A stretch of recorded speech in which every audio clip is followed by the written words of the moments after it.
नमो अर्हन्ताम् नमो सिद्धाणं नमो आदिव्याणं नमो उपज्ञायाणं नमो लोके सर्वसारम्।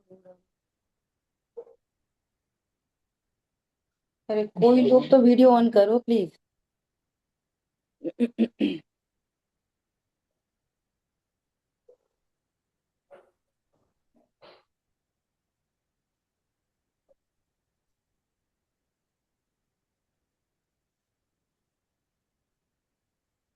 बहुत लोग हैं, कोकिला बहन है, प्रेम भाई है, आशा जी है, आप लोग वीडियो ऑन करिए अपना।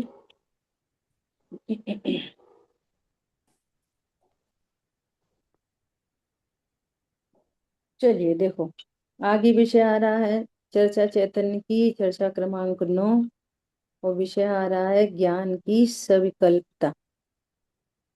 बहुत इंपॉर्टेंट टॉपिक है, सुबह बहुत अपनी चर्चा चल चुकी है।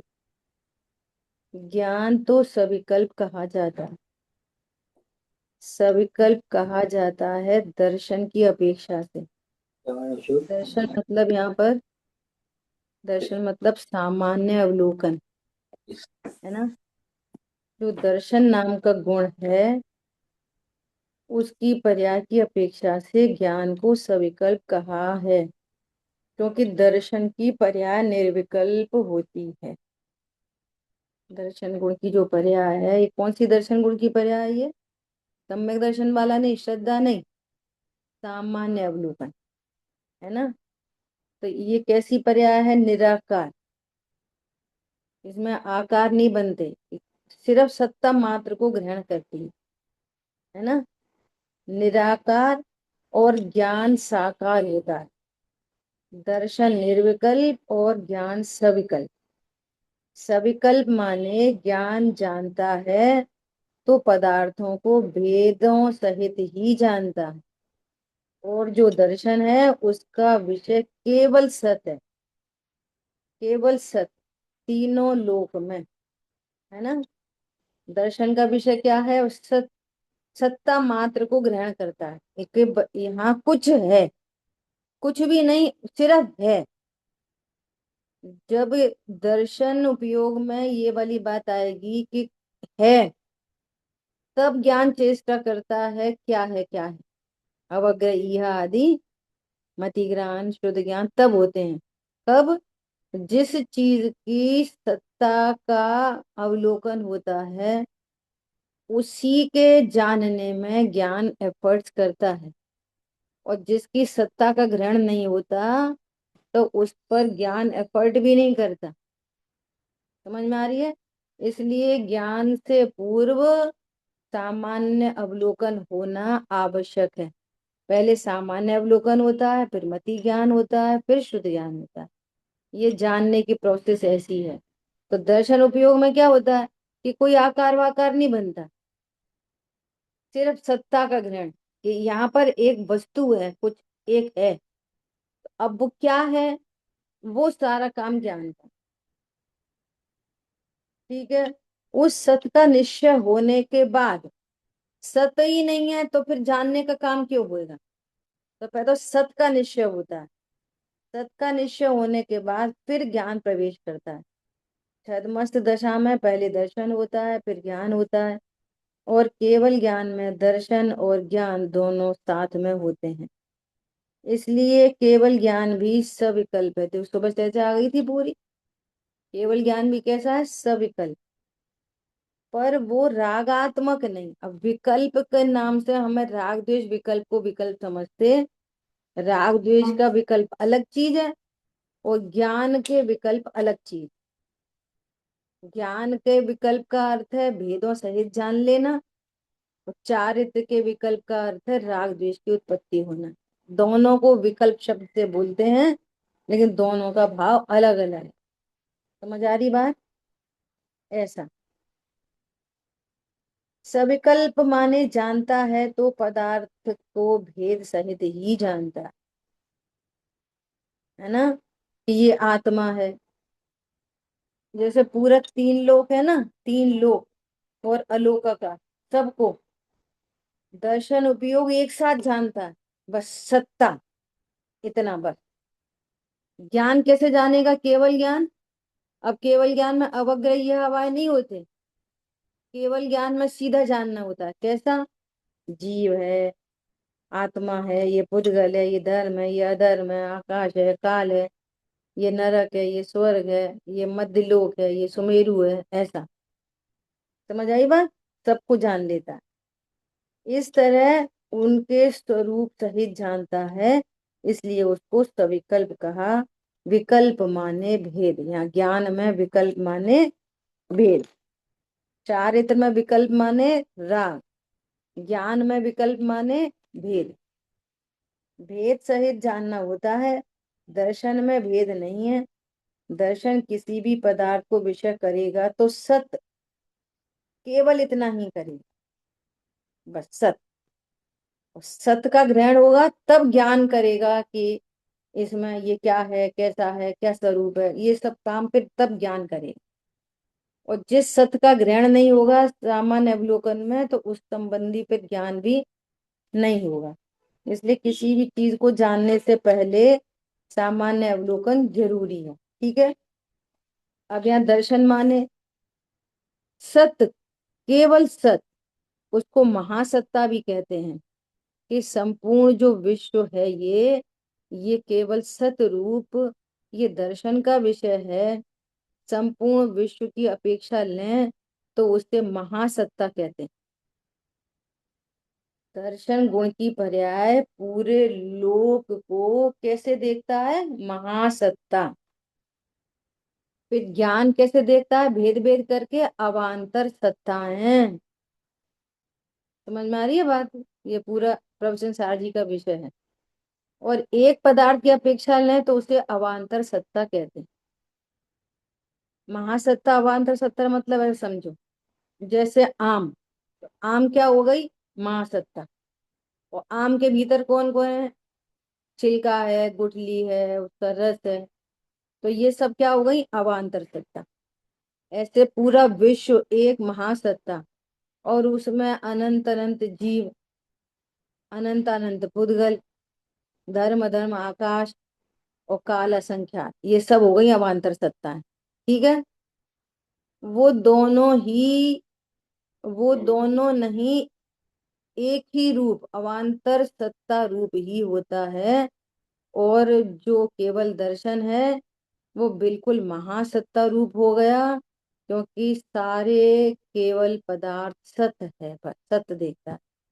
केवल दर्शन में ऐसा ही होता है। केवल दर्शन और केवल ज्ञान साथ ही होते हैं, लेकिन केवल दर्शन का विषय ये सारा विश्व सत रूप है, लेकिन ये सब न्यारे न्यारे हैं, ऐसा ज्ञान जानता है। और केवल ज्ञान का विषय, केवल ज्ञान का विषय भी न्यारा न्यारा, पर ये ज्ञान एक पर्याय है ना आखिर, इसलिए एक ही है। उसको प्रोत्साहित नहीं करना, उसको ज्यादा वजन नहीं देना कि ज्ञान में अनेक आकार है, उसकी कोई कीमत नहीं। वो ज्ञान ही है, सबके सब ज्ञान ही है, बस। कीमत किसकी है? त्रिकाली ध्रुव की, है ना? ऐसा। श्रद्धा का विषय और ज्ञान का विषय एक ही हो फिर भी ज्ञान सविकल्प हो सकता है। अब ये प्रश्न कहाँ से आ रहे हैं? ये प्रश्न आ रहे हैं तो वही कंफ्यूजन से। यहाँ विकल्प मतलब राग नहीं, यहाँ विकल्प मतलब ज्ञान में भेदों से जानना। तो वो कह रहे हैं ज्ञान और श्रद्धा का विषय एक ही हो तो भी राग, तो भी ज्ञान में विकल्प होंगे। अरे उसका नेचर ही है विकल्प से जानना, सविकल्प नेचर ही है उसका। सविकल्प में कहाँ दिक्कत रही? जब दर्शन निर्विकार है, निर्विकल्प है, निराकार है, अर्थात उसमें भेद नहीं होते, सारे जगत को केवल सत रूप विषय करता है, तो ज्ञान को जो विषय करना है, जिस पदार्थ को विषय करना है, तो उसके पहले छद्मस दशा में दर्शन होगा। वो दर्शन उस पदार्थ को सत इतना विषय करके रह जाएगा, उसके बाद ज्ञान की परिणति होगी। तो ये क्या है? क्या है ये? क्या है? ये जो ज्ञान है, यहाँ से ज्ञान शुरू होगा। जिस सत को जाना दर्शन उपयोग ने।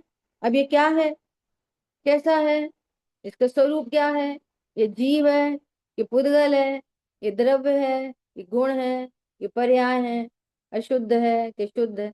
ये सारा काम ज्ञान का है, मति ज्ञान फिर श्रुति ज्ञान। ऐसा मैं ज्ञान हूं, यहाँ से ज्ञान शुरू हो गया। ये जड़ है, पुद्गल है, सफेद है, काला है, पीला है, नीला है, खट्टा है, मीठा है, चरपरा है, कुछ भी कोई भी भेद उसमें प्रवृत्त हुआ तो वो ज्ञान हो गया। कुछ भी जानना होगा वो सब ज्ञान है। ठीक है, तो एक ही पर्याय में होता है बस, नहीं, एक पर्याय में नहीं होता। छद्मस्त दशा में माने केवल ज्ञान से पहले तो दर्शन उपयोग होता है, दूसरे क्षण में ज्ञान उपयोग होता है। द्रव्य संग्रह जी की गाथा है कि छद्मस्तों को दर्शन पूर्वक ज्ञान होता है और केवल ज्ञान में युगपद होता है, केवली को युगपद होते हैं। ठीक है, ये दर्शन उपयोग ज्ञान उपयोग की यहाँ पर चर्चा हुई। ठीक है, देखो अभी एक प्रश्न है बाबूजी, उपयोगो जीव लक्षणम, इसका स्पष्टीकरण करें। हाँ, उपयोग माने ये जो ज्ञान प्रति समय चलता है, ज्ञान की पर्याय, उसका नाम उपयोग है। यहाँ गुण नहीं लेना, द्रव्य नहीं लेना। देखो कितनी क्लियर बात लिखी है। ये जो गाथा है ना, उपयोग में उपयोग है, उपयोग में क्रोध आदि ना, बहुत सारे विद्वान इसमें उपयोग का अर्थ गुण करते हैं, बहुत विद्वान करते हैं। लेकिन वो उपयोग का अर्थ गुण नहीं, ज्ञान गुण नहीं, ज्ञान पर्याय है। समझ में आ रही है बात? पढ़ रहे हैं, सुन रहे हैं तो अपने ज्ञान को भी अलर्ट करके सुनना चाहिए। समझ में आ रही है बात? ऐसा, तो क्या कह रहे हैं, यहाँ गुण नहीं लेना, उपयोग मतलब गुण नहीं, उपयोग मतलब द्रव्य नहीं, पर ज्ञान की जो पर्याय प्रति समय चलती है तो उसका अर्थ ये है कि ये जो जानने का काम होता है तो इसके पीछे कोई पदार्थ होना चाहिए। पदार्थ नहीं होगा तो कोई परिणति कैसे होगी, पर्याय कैसे होगी? देखो कैसी बात है, नहीं मैं करता नहीं मात्र जानता हूँ। तो जानता हूं का अर्थ क्या है कि मैं जानने वाली वस्तु हूँ। तो जानने से उपयोग से उपयोगवान तक पहुंच जाते हैं, लक्षण से लक्ष्य प्रसिद्ध हो जाता है बस। तो लक्ष्य को प्रसिद्ध नहीं करता कि मैं आत्मा हूँ, क्या प्रसिद्ध करता, हाँ मैं तो जानने वाला। अब मैं जानने वाला हूँ मतलब कि मैं स्त्री हूँ और मैं जानता हूँ, इसलिए वो मोह गलता नहीं है। एक देह से भिन्न न्यारी सत्ता, वो जीव है और जीव का लक्षण ज्ञान है, और इस ज्ञान को उपयोग कहते हैं। सर्वज्ञ ज्ञान विषय सदा उपयोग लक्षण जीव है, जीव का लक्षण उपयोग है। उपयोग मतलब ज्ञान दर्शन का व्यापार। अब यहाँ पे देखो, बाबूजी ने डायरेक्ट ज्ञान उठाया है, दर्शन नहीं लिया। क्यों नहीं लिया? कि दर्शन का काम, सामान्य अवलोकन का काम तो सिर्फ जानने की प्रोसेस में होता है। सामान्य अवलोकन से न मिथ्या दर्शन होता ना सम्यक दर्शन होता। इसलिए दर्शन उपयोग को गौड़ करके उपयोग के नाम पर ज्ञान की ही चर्चा चलती है। पूरे समय सार में ज्ञान ज्ञान ज्ञान ज्ञान ज्ञान से ही बात की गई है, लक्षण से बात की गई है। लक्षण में अकेला ज्ञान लिया, दर्शन उपयोग साइलेंट है। समझ में आ रही है बात? दर्शन उपयोग क्या है, साइलेंट, ऐसा है ना। अब एग्जाम्पल दे रहे हैं, जैसे घर में आटा नहीं फिर भी रोटी बन गई, ऐसा कभी देखा नहीं? तो आटा होना चाहिए, फिर रोटी उसके बाद बनती है। ये जो ज्ञान है, ये सिद्ध करता है कि इस तरह का जानने वाला कोई पदार्थ है, ऐसा निश्चय करता है। मैं करता नहीं, मैं जानता हूं, तो मैं मतलब कौन? मैं मतलब कौन? समझ आ रही बात?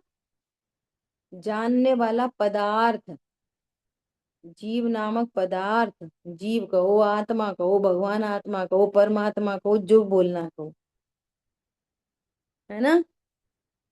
ज्ञान की जो उपयोग रूप पर्याय है, जो कितना स्पष्ट, पता है, ये द्रव्य गुण पर्याय कंसेप्ट क्लियर होना ही बहुत बड़ी बात। कहीं किसी में मिक्स मैच चलता रहता है, कभी किसी में मिक्स मैच चलता रहता है। क्या बोल रहे हैं? ज्ञान की जो उपयोग रूप पर्याय है, वो ये निश्चय करती है कि जानने वाला कोई है, अर्थात मैं जानने वाला हूँ, ये निश्चय करती है। और इसी तरह मैं जानने वाला हूँ, और जगत में ऐसे भी पदार्थ हैं कि जो जानने वाले नहीं हैं, ये भी वो उपयोग ही जानता है। ज्ञान की पर्याय दे, उपयोग मतलब ज्ञान की पर्याय। ज्ञान गुण नहीं, ज्ञान द्रव्य। बहुत लोग उपयोग को द्रव्य ले लेते, द्रव्य, द्रव्य नहीं, गुण नहीं, पर्याय। और ये पर्याय से सिद्ध होता है कि इस जगत में ऐसे पदार्थ हैं जो जानते हैं, जानने वाले हैं, और ऐसे भी पदार्थ हैं कि जो जानते ही नहीं। उद्गल धर्म अधर्म आकाश काल में ज्ञान ही नहीं। समझ आ रही बात? यहाँ उपयोग में ज्ञान लेना, क्योंकि उपयोग के दो भेद, एक दर्शन और एक ज्ञान। तो यहाँ ज्ञान लेना, तो ज्ञान है लक्षण, दर्शन लक्षण नहीं है। उपयोग माने वो ज्ञान की पर्याय जो प्रति समय चलती है, वो लक्षण है। उससे आत्मा भी जाना जाता है, और जगत भी जाना जाता है, सब जाना जाता है। क्या बोल रहे हैं? ज्ञान से आत्मा भी जाना जाता है, और पूरा विश्व भी जाना जाता है, पूरा जगत भी जाना जाता है। तो ज्ञान ही है स्वपर प्रकाशक, है ना, ऐसा। देखो आगे विषय आ रहा है, मिथ्या ज्ञान बंध मोक्ष का कारण है या नहीं। अब ये भी बहुत इंपॉर्टेंट चर्चा है। उपचार से कहा जाता है कि ज्ञान से ही बंध, सम्यक ज्ञान से मुक्ति। ये कारण रूप से बात चलती है ना। वास्तव में राग बंध का कारण। ठीक है बाबूजी, इस पर्याय में बंध मोक्ष की प्रवृत्ति है? नहीं, उसमें नहीं, उसमें बंध मोक्ष की प्रवृत्ति नहीं। फिर भी सदा से अनादिकाल से जो अज्ञान है, उस अज्ञान पर ही सारा दोषारोपण किया है, दोषारोपण किया है। क्योंकि ज्ञान होता है समझदार, और अन्य गुण समझदार नहीं। कल बोला था, चारित्र की पर्याय मूर्ख है ना। और बाकी किसी में ज्ञान नहीं, समझदार अकेला ज्ञान है। तो ज्ञान ने जो भूल की, ज्ञान जो भ्रम में पड़ा, इसलिए समय सार में सारा दोष ज्ञान को ही दिया। और अज्ञान कहा कि अज्ञान से ही बंध होता है, और ज्ञान से ही बंध का निरोध होता। समझ में आ रही है बात? ज्ञान समझदार है, समझदार बातों में आ गया मोह की, तो मोह से कुछ नहीं कहते, ज्ञान से ही कहते हैं कि तू समझदार है, तू उसकी बातों में क्यों आया। समझ में आ रही बात? एक बच्चा है, बहुत शैतान है, वो अक्ल भी नहीं है, थोड़ा कम अक्ल का ही है ना। और एक है वो समझदार है। तो किसको समझाया जाता है? कम अक्ल वाले को, समझदार को? समझदार से बोला जाता है। ये घरों घरों में दिक्कत है। घरों घरों में क्या दिक्कत है? वो करें तो कुछ नहीं, हमको ही डांट पड़ती है। जिसको डांट पड़ती है उसको समझदार समझा जाता है, ये और समझ लेना। मालूम है कि वो समझदार नहीं है, एक बात। दूसरी बात, समझदार भी होए तो तीव्र कसाई होए ना, उससे इतना सा बोलेंगे तो भड़क भड़क के 50 बात करेगा, कषाय का माहौल बन जाएगा। इसलिए उससे कुछ कहते नहीं। जो समझदार भी हो और कषाय की मंदता भी हो, उसी को समझाया जाता है। ख्याल में आ रही है बात? ऐसा। तो क्या कह रहे हैं कि समय सार में भी सारा दोष किसको दे दिया? ज्ञान को ही। तो वहां पे भी यही कहा है। क्या कहा? कि अज्ञान से बंध होता है और ज्ञान से ही बंध का निरोध होता है।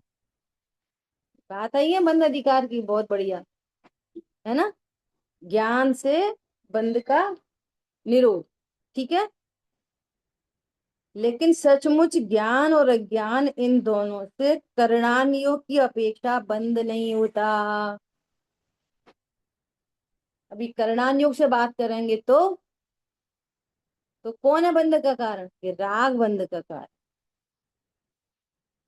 वो राग अनंतानुबंधी उत्पन्न क्यों हो रहा है? तो फिर दोष किसको लगा देंगे? कि ज्ञान सही से नहीं जानता है इसलिए। देखो ये बड़ी गजब की बात। श्रद्धा को सम्यक होना है ना। राग में का अभाव होके वीतरागता प्रकट होनी है।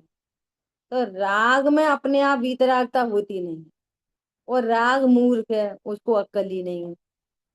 श्रद्धा भी मिथ्या से सम्यक होती है, लेकिन उसमें स्वपर का कोई विभाग नहीं है। समझ में आ रही बात? स्वपर का विभाग कहाँ पे होता है? ज्ञान ही जानता है स्व को पर को, है ना।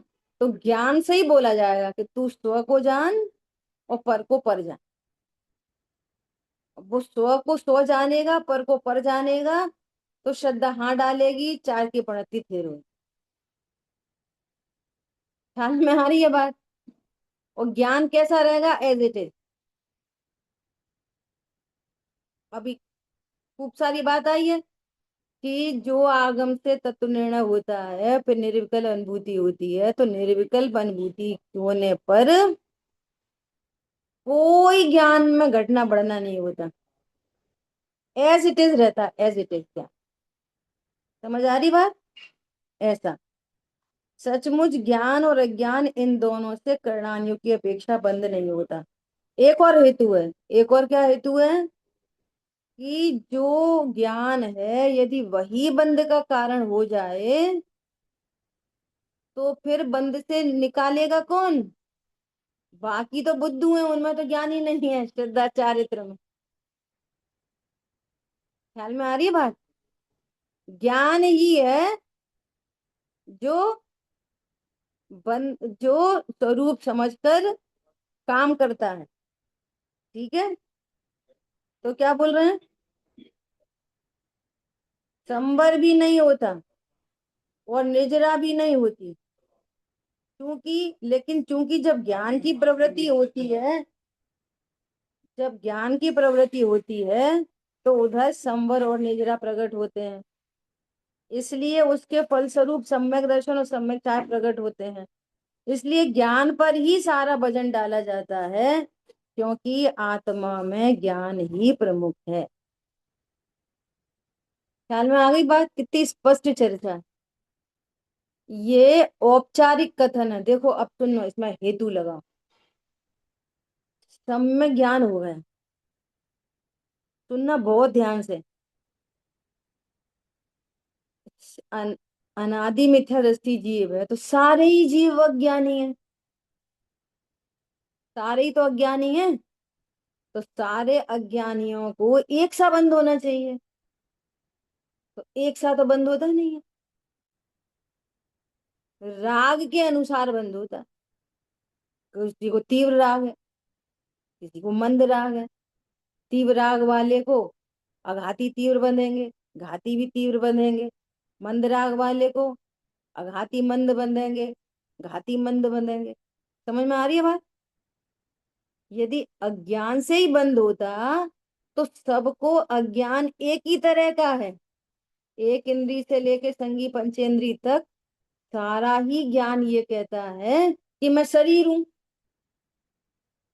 अब चार गति नहीं होती, फिर एक ही गति होती है, अज्ञान गति। अरे पॉइंट पकड़ में आ रहा है कि नहीं आ रहा? समझ में आ रही है बात? ऐसा। अब किसको समझाएं? आधे से ज्यादा लोग तो वीडियो ऑफ करके बैठ जाते हैं, बोलने पे भी नहीं खोलते। नहीं, थोड़े लोग जो खोलने वाले हैं वो है नहीं। क्या समझ में आई? अब समझ दूसरी गई। बात, दूसरी बात कि सम्य ज्ञान हो गया, है ना? चौथे गुण स्थान से सम्य ज्ञान हुआ है। पांचवे में सम्य ज्ञान, छठवे में, सातवें में, आठवें में, नौवे में, दसवें में, 11वें में, 12वें में, 13वें में जाके केवल ज्ञान हुआ। तो अब सबको सम्य ज्ञान होने पर अलग अलग बंद क्यों हो रहा? अब तो सम्य ज्ञान हो गया ना, तो सम्य ज्ञान होने पर सब निर्बंध हो जाने चाहिए। नहीं, जितना राग है उतना बंद है। चौथे गुण स्थान में सम्यक ज्ञान, तीन कषाय का बंद। पांचवें गुण स्थान में सम्यक ज्ञान, दो ही कषाय का बंद। समझ में आ रही है बात? छठवें सातवें गुण स्थान में सम्यक ज्ञान, एक ही कषाय का बंद।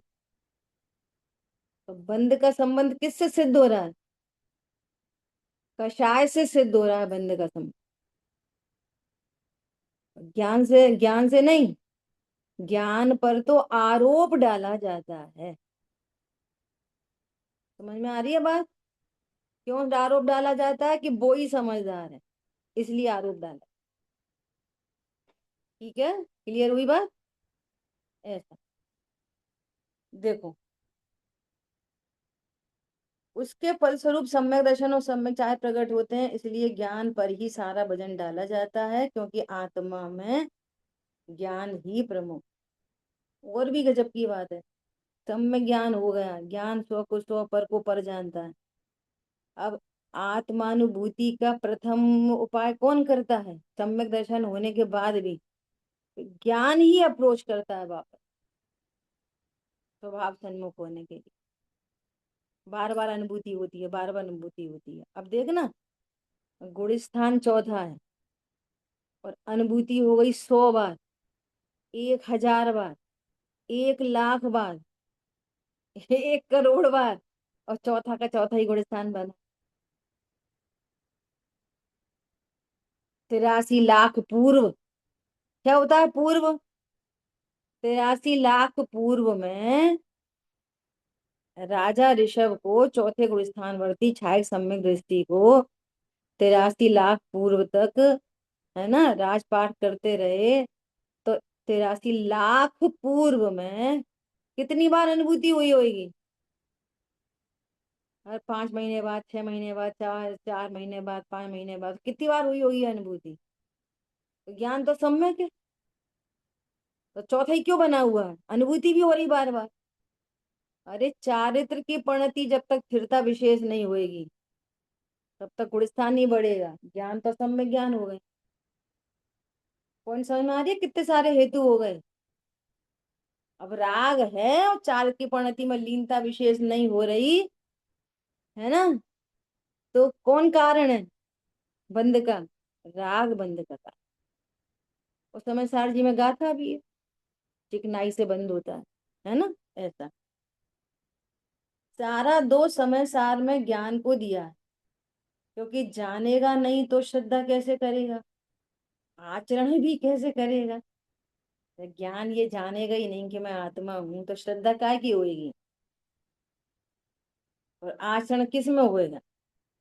है ना? ऐसा। इसलिए ज्ञान पहले निश्चय करे कि तेरा विहार स्थल कौन सा है, तेरे आचरण का आश्रम कौन सा है। ये ज्ञान निश्चय करता है तो श्रद्धा जागृत हुई, और उधर आचरण उसमें क्रीड़ा करता है। जैसे उपवन में क्रीड़ा होती है, वैसे चारित्र आत्मा में क्रीड़ा करता है। इस तरह तीनों प्रकट होते। हाल में आई बात? मुमुक्षु बाबूजी, लेकिन जो उपयोग है वो तो जीव का लक्षण है। वो जीव का लक्षण कभी मलिन तो नहीं होता ना। हाँ, नहीं हुआ ना। कभी मलिन, ज्ञान उपयोग कभी मलिन नहीं होता। अपनी 3-4 बार चर्चा चल चुकी है क्लास में। ज्ञान कभी मलिन नहीं होता, उसकी जानने की टेक्नोलॉजी। ज्ञान में कभी गे नहीं आते, गे वो ज्ञान कभी गेहूं में नहीं जाता, कभी ज्ञान कभी अशुद्ध नहीं होता। ज्ञान कभी राग करता नहीं है, और राग को जानने पर ज्ञान कभी राग रूप होता नहीं है। ज्ञान ऐसा है स्वच्छ सदा। फिर अशुद्धता क्या है, क्या है? कि शुद्ध नहीं जानना ही अशुद्धता। बस। शुद्धता नाम की क्या चीज है? शुद्ध को शुद्ध नहीं जानना, ये अशुद्धता। शुद्ध का शुद्ध विश्वास नहीं होना अशुद्धता। और शुद्ध वस्तु को शुद्ध करने के उपाय, ये मिथ्याचार है। समझ आ गई बात? बहुत टेक्निकल बात है। तो क्या कह रहे हैं, हाँ ये तो उपयोग है, वो हमेशा वैसा का वैसा, वैसा का ही वैसा है। नहीं, उपयोग तो वैसा का वैसा है, लेकिन जब ये मिथ्या प्रवृत्ति करता है, माने जैसा है वैसा नहीं जानता, तो इसको मिथ्या ज्ञान और अज्ञान कहते हैं। है तो परमात्मा, वो ज्ञान क्या कह रहा है, मैं शरीर हूँ। है तो अकर्ता, वो कहता है मैं राग करता हूँ। है तो स्वच्छ, क्या कहता है, मैं तो अशुद्ध होता हूँ। ये है मलिनता। समझ में आ रही बात? ये भी तो होता है ना, ये तो स्वयं प्रकट है ना, अपने अनुभव की चीज है, कि जैसा है वैसा नहीं जानता। इसका नाम है अज्ञान, इसका नाम है मिथ्या ज्ञान। वो अज्ञान है, मिथ्या ज्ञान है, इसलिए वो ज्ञान में ही होता है। ऐसा नहीं है कि ज्ञान शुद्ध है।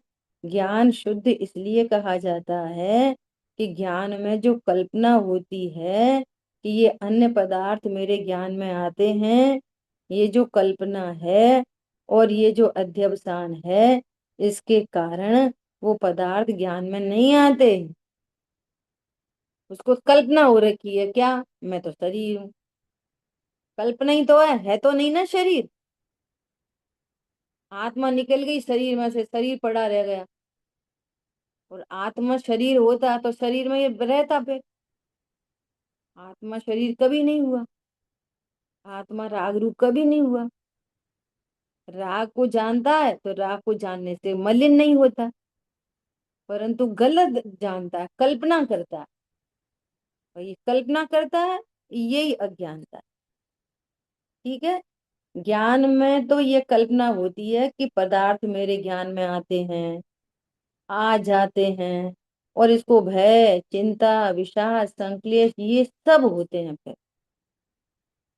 जब आपने यही जान लिया कि मेरी मेहनत से मैंने घर बनाया है कौन, सिर्फ जानने वाला।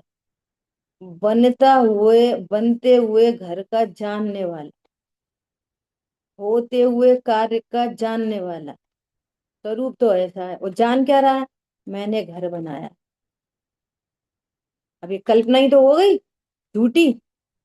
अब किसी ने बोला, अरे वाह आपने तो बहुत अच्छा घर बनाया, ऐसा सुनते से क्या उत्पन्न होएगा, राग। अरे आपने ये गलत बना दिया, ये गलत बना दिया, ऐसा करना चाहिए था, वैसा करना चाहिए था, तो क्या उत्पन्न होएगा, द्वेष। ये राग द्वेष क्यों उत्पन्न हो रहे हैं, ये संक्लेशता क्यों आ रही है, ये बुरा क्यों लग रहा है, अच्छा क्यों लग रहा है? कि मैंने मकान बनाने का कर्ता देखा है कौन, ज्ञाता। अब जो अपने को ज्ञाता समझ रहा, मात्र ज्ञाता, फिर किसी ने बोला, अरे आपने ये घर सही नहीं बनाया, यहाँ ऐसा ऐसा कर दिया, ऐसा कर दिया, तो वो क्या विचार करेगा, मैं तो ज्ञाता हूँ, ये तो पुद्गल ने बनाया, इसका स्वामी तो पुद्गल है। सही बात है, ऐसा ही परिणमन होना था। पुद्गल का परिणमन पुद्गल के कारण होता है कि जीव के कारण होता है, तो उसको अच्छा ही बुरा नहीं लगा। तो ये उसका सम्यक ज्ञान हो गया। इस सम्यक ज्ञान सुख में निमित्त बन गया। और कल्पना है तो संक्लेश होएगा, विषाद होएगा, क्रोध होगा, मान होगा, माया होगी, हास्य होगा, रति अरति, शोक भय जुगुप्सा, स्त्री वेद पुरुष वेद नपुंसक वेद, सारी कषाय उत्पन्न होंगी कल्पना। मैं पर को भोगता हूँ, मैं स्त्री को भोगता हूँ, स्त्री बोलेगी मैं पुरुष को भोगता हूँ, और भोगता भोगता कुछ है नहीं। समझ में आ रही है बात? तो क्या होता है, ये कषाय की उत्पन्न होती है। ऐसा किससे? कल्पना से। आई बात ख्याल में? जिस समय उसको ये ज्ञान हो जाए कि ये पदार्थ मेरे ज्ञान में नहीं आते, दर्पण के बाहर 1 करोड़ रुपए रखा है और 1 करोड़ रुपया दर्पण में झलक रहा है, तो दर्पण कितना अमीर हो गया? बोलो, दर्पण की कीमत कितनी बढ़ गई? 1 करोड़ झलकाने वाला दर्पण कितने रुपए में बिकता है? समझो 50 रुपए का हम खरीद के लेके आए, 50 रुपए का दर्पण, और उसमें 1 करोड़ झलक रहे हैं, तो अब कितने का बिकेगा? 1 करोड़ प्लस 50 में बिकेगा। उसमें कुछ है ही नहीं, वो 50 का 50 में ही बिकेगा। समझ में आ रही है बात? ऐसे ही 1 करोड़ झलकने पर मैं करोड़पति के अरबपति? बोलो, कौन सा पति हूँ? गजब हो गई, ये वाली बात है ना। पर मैं तो अपने भीतर ही भीतर पदार्थों जैसी रचना कर लेता हूँ, तो सब में ज्ञान हो गया। मेरे भीतर ही भीतर अपने से कर लेता हूँ, वो भी पर से नहीं होती रचना। दर्पण में तो बाहर 1 करोड़ तो भीतर 1 करोड़, बाहर में मोर तो भीतर में मोर। और इस ज्ञान दर्पण में बाहर नहीं भी हो तो अंदर अपनी रचना हो रही है। ख्याल में आ रही है बात? ऐसा। और जब तक ये नहीं जानता तब तक स्व पर का विभाग नहीं हुआ ना, तब तक उसने पर का अस्तित्व ज्ञान में माना। तो लेकिन स्व पर का विभाग नहीं हुआ, इसलिए ज्ञान मिथ्या है, और ये ज्ञान का ही दोष है। परंतु मिथ्या ज्ञान होने पर भी उससे बंध नहीं होता, उससे निर्जरा संवर निर्जरा भी नहीं होते। मिथ्या ज्ञान होने पर भी वो तो कषाय से बंद होती है, संवर निर्जरा से निर्बंध होते हैं। वो कषाय आशव और संवर निर्जरा का काम है, ज्ञान का नहीं। ख्याल में आई बात? ऐसा। उसका बहुत बड़ा कारण है कि अगर ज्ञान से आशय बंद होने लग जाए, मिथ्या ज्ञान से अगर आशय बंद होने लग जाए, तो वो सारा ज्ञान आवृत हो जाएगा। सारा ज्ञान, संपूर्ण ज्ञान, क्योंकि जब ज्ञान संसार दशा में हमेशा क्षोभशम रूप रहता है, लेकिन अगर हम उससे ज्ञान से आशय और बंद मानेंगे, तो फिर ज्ञान सारा आवृत हो जाएगा। इसका अर्थ है कि आत्मा अचेतन हो जाएगा, ज्ञान ही नहीं रहेगा, ज्ञान की पर्याय ही नहीं रहेगी। इसलिए ज्ञान से बंध और मोक्ष नहीं माना, पर समय सार में दोष उसी को दिया है, क्योंकि समझदार वो ही है। अन्य को दोष नहीं दिया। अज्ञान से ही आशय बंद होता है, और अज्ञान से ही आशय बंद की निवृत्ति होती है। आशय की निवृत्ति ज्ञान से ही होती है। समझ में आ रही है? बहुत क्लियर बात है कि जब ज्ञान में स्वपर का विभाग नहीं है, तो मोह उत्पन्न हुआ, मिथ्यात्व उत्पन्न हुआ, तो मिथ्यात्व से बंध है। समझ आ रही बात? और राग उत्पन्न हुआ तो राग से बंध है। इसलिए दो लॉजिक हो गए। अज्ञान दशा में सबको एक जैसा ज्ञान है, तो सबको एक जैसा बंद होना चाहिए, लेकिन एक जैसा ज्ञान होने पर भी एक जैसा बंद नहीं होता। क्यों? बंद राग के अनुसार होता है। अब बोलते हैं ना मायाचारी से, मायाचारी से त्रियंच गति, बहुआरम परिग्रह से नरक गति, है ना। पूजा पाठ दया दान के परिणाम से स्वर्ग होता है, मिक्स परिणाम से मनुष्य होते हैं, है ना। तो ये तो सब चारित्र की पर्याय है, ज्ञान की पर्याय तो नहीं है। अब ऐसे ही सम्यक ज्ञान से ले लो, चौथे गुण स्थान में सम्यक ज्ञान हो गया। अब सबको एक जैसी निर्जरा होनी चाहिए, लेकिन कितनी निर्जरा, जितनी वीतरागता उतनी निर्जरा, जितना आश्रय उतना बंध। तो वीतरागता भी चार की पर्याय पर्याय और आश्रय बंध भी चार की पर्याय, ये हेतु है इसके। ज्ञान से बंध मोक्ष नहीं होता, नहीं होता। अज्ञान से बंध मोक्ष होता है, ना अज्ञान से भी नहीं होता, और न अज्ञान से भी नहीं होता, अज्ञान से भी नहीं। तो कैसे होता? वो अज्ञान ही मूल कारण रहा ना, कि अज्ञान से स्वपर का विभाग नहीं, यही तो मूल कारण रहा ना। इसी का नाम मिथ्या दर्शन, इसी का नाम मिथ्या ज्ञान, इसी का नाम मिथ्या चारित्र। मूल कारण ज्ञान है, इसलिए वो मिथ्या ज्ञान होता है। बराबर, ठीक है। तो इस बात को अपन को अच्छे से समझनी चाहिए। अभी तक तो चर्चा क्रमांक 10, अपन नेक्स्ट क्लास में इसका स्वाध्याय करें। जिन वाणी के ज्ञान से तुझे लोकालोक, तो वाणी मस्तक नमो सदा दे तुम दो। बोलिए द्वाशान वही जिनवाणी माता की जय। जय जिनेन्द्र सभी को।